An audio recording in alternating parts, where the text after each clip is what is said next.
Lu Heng, you're the CEO of LARUS, the CEO and founder of the LARUS Foundation. You've been to the RIPE meetings many times, every time, I think, for many years already. This year we're in beautiful Lisbon for RIPE 90, but you have a special claim against RIPE this year.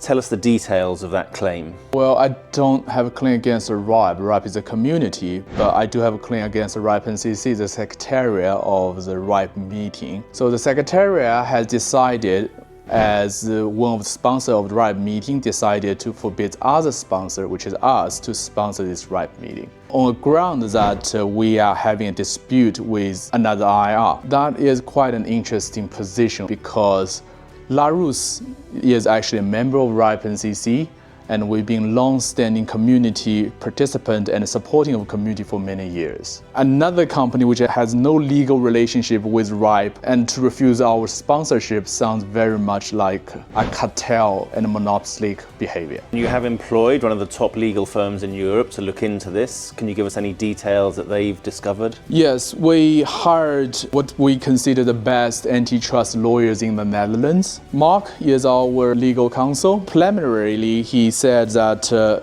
because RIPE is the monopoly for the number registration here, and the user doesn't have number portability, which means that if they're not happy with RIPE NCC, they have no legal rights to change to another registry provider. Therefore, RIPE NCC is in a potential violation of antitrust law in Europe, and their behavior rejecting our sponsorship to a community meeting based on our dispute with another IR in a different continent, when my companies could form a potential cartel behavior which is forbidden by the European law. My law firm is currently looking into the matter and prepare potential recourses for the RIPE NCC's behavior. Are you thinking of potentially suing the RIPE NCC? So is this going to cost them money? Well, obviously suing of the RIPE NCC will be the very last resort of my company. Instead of suing them, I would rather to make it legally sound for the RIPE community and the RIPE membership to realize that the monopolist behavior of RIPE NCC must change. As long as they change the monopolistic behavior, as long as RIPE NCC embrace number portability, as well as embrace rights or member rights, then my lawsuit will be moot. We will have a fairer and opener internet, and this is in the interest of everybody. And you mentioned their number portability. Obviously the ICP2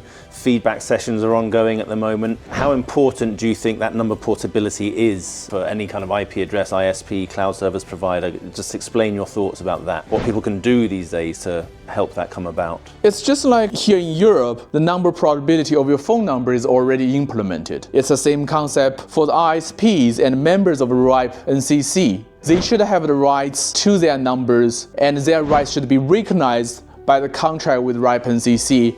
And they should have rights to change their registration provider of IP address, just as a normal human being should be able to change the telephony provider of their SIM card. Once this is enabled, we will get rid of central choke points of the internet where monopoly institutions like RIPE NCC dictate the registration of numbers and to a certain extent dictate the connectivity of the internet all by itself. Okay. Any other final thoughts about what your next step is going to be in this whole issue? LARUS and my foundation always push for fair, opener internet, and we push internet access for everybody without a centralized power. We will always work toward that, and when we see an injustice, either towards us or towards other members, we will stand up and voice out. And in this particular instance, we want all the RIPE members to think about, do you want RIPE NCC to spend millions of dollars your membership fee to abuse your rights?